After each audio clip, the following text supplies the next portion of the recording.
असते ना? हो. आज ती थोडीशी नाराज आहे. का ते सांगू?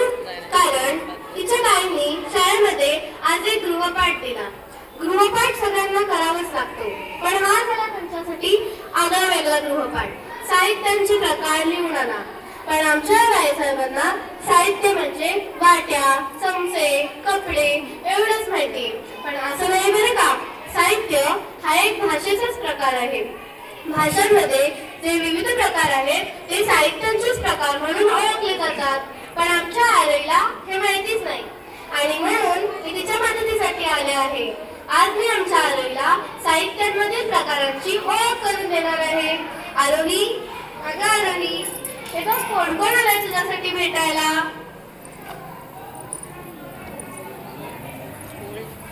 अरे कोण आहात तुम्ही सगळे? अगं कशी घाबरतेस का? ही सर्वीच आपली मित्र आहे. तुला यांची ओळख चांगलीच आहे. तुला माझी ओळख लहानपणापासून आहे. मी कथा गोष्ट हे माझं दुसरं नाव. आपली ओळख कशी ग ताई?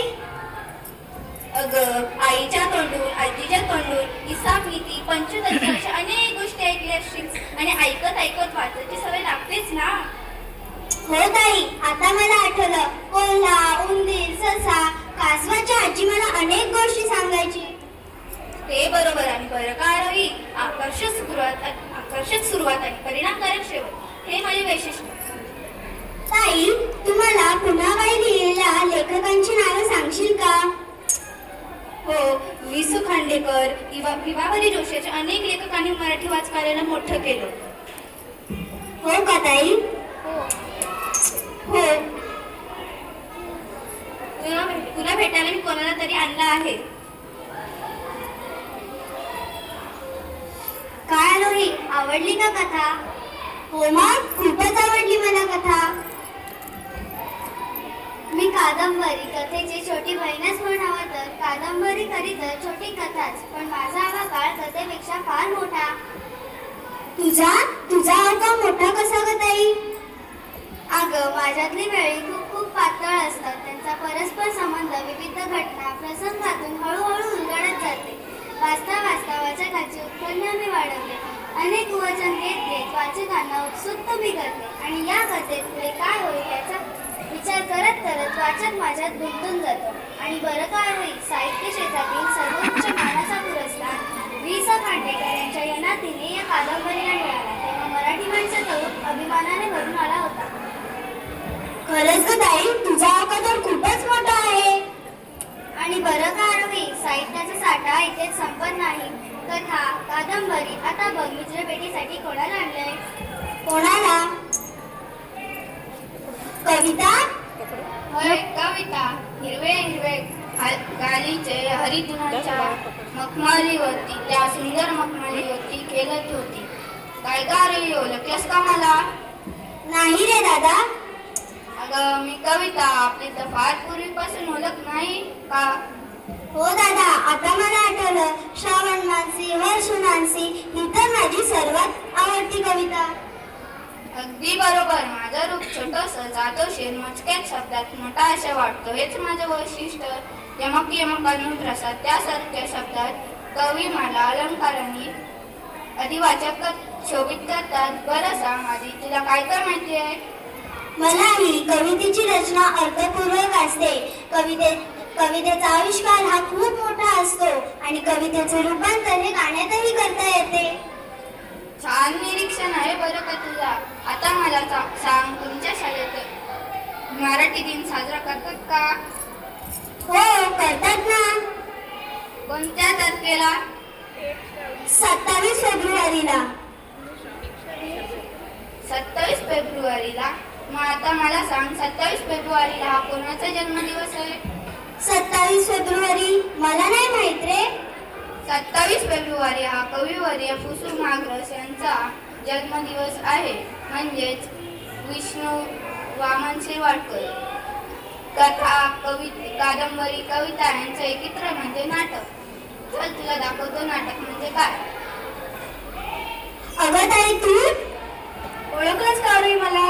हो, माझ्याकडे बघ, मग तुला लगेच कळेल.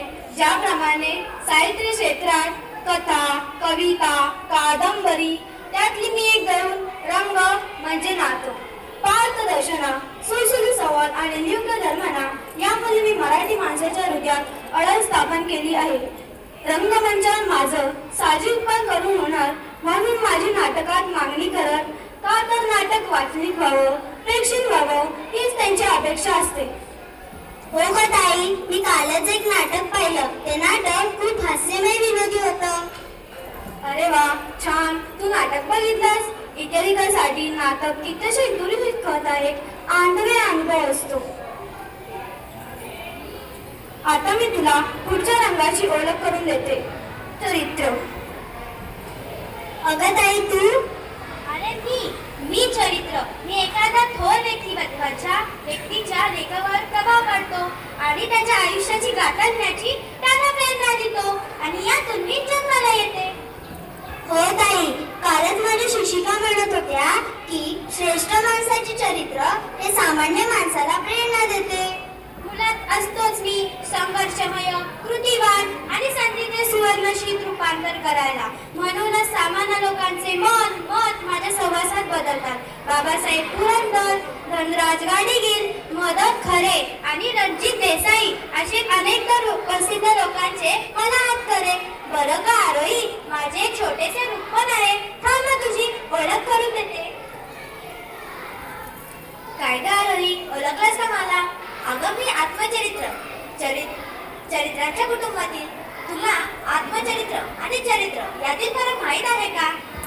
नाही ग ताई. हे बघ आरोही, अगदी सोपं आहे. चरित्र म्हणजे लेखकाने दिलेला एखाद्या व्यक्तीबद्दल यथार्थपणे दिलेले वर्णन. आणि आत्मचरित्र म्हणजे काय? आत्मचरित्र म्हणजे त्या व्यक्तीच्या आयुष्यात घडलेले विविध घटनांचं किंवा भल्याबुऱ्यांना अनुभवात वर्णन त्यात केलं असतं. खूपच छान. मराठी साहित्य क्षेत्रात कथा, कादंबरी, कविता, चरित्र आणि आत्मचरित्र एवढंच नाही बरं का. मग आणखी एक प्रकार पडतो, ते म्हणजे प्रवास वर्णन. ते बघ येतोय तुझ्या भेटीला. अरे दादा, तू माझ्याशी बोलणार नाही का रे? जरूर, मीच तर तुला तुझ्या गावी पोचवणारा. हो, आता मला आठवलं. नाही विजा, नाही विमान, नाही तिकीट, नाही गाडी. तुझ्या माध्यमातून मी जाऊ शकते कुठेही. एखाद्या ठिकाणी आल्यानंतर प्रवासाची शैक्षणिक सुरेख रत्ताम मांडणी करतो. हो, तुम्ही सर्वांनी मला खूप छान माहिती दिली. आता मी माझा अभ्यास पूर्ण करणार, निबंध लिहिणार आणि माझ्या लेखनातही सुरुवात करणार. काय मंडळी, तुम्हाला पण आज कळले असेल ना साहित्यांचे प्रकार. आज आमच्या आरोहीला सुद्धा साहित्यांचे प्रकार कळाले आणि तिच्या आनंदाला पारावरच उरला नाही. का सांगून? कारण ती आता तिचा गृहपाठ अगदी आनंदाने पूर्ण करणार. आरोही, कळाले ना तुला साहित्यांचे प्रकार? हो, पण आणखीन एक गोष्ट लक्षात ठेव, तुला एवढ्याच माहितीवर थांबायचं नाहीये. मग तुला जर साहित्य प्रकारांची आणखीन ओळख करायची असेल तर तुला सुद्धा पुस्तकांची मैत्री करावी लागेल. विविध पुस्तके वाचायला लागतील आणि आणखीन एक गोष्ट लक्षात ठेव, पुस्तके हीच माणसाची खरी मित्र असतात.